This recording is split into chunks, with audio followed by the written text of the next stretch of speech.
Ұлттық банк базалық мөлшерлемені 17%-ға дейін төмендетті. Бұл соңғы айлардағы қатаң ақша-несие саясатының жұмсара бастағанын көрсетеді.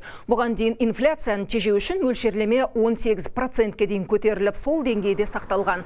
Қазіргі таңда инфляция біртіндеп бәсеңдеп 14%-ға дейін түсті. Сарапшылардың айтуынша бұл шешім нарыққа оң сигнал беріп, несиелеудің біртіндеп жандана бастауына әсер етуі мүмкін.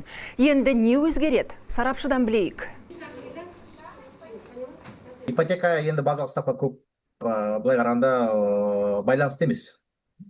Қазір мемлекет регуляторлы өзгерістерді осы ипотека нарығына енгізгенде, енді банктерге бәріне бірдей процент төмен түсіру емес, LTV деңгейіне қарау формуласы ұсынылып отыр. Базалық ставканың төмен түсуі депозиттердің кірістілігі төмендеп, кредиттердің проценті азаюына алып келеді.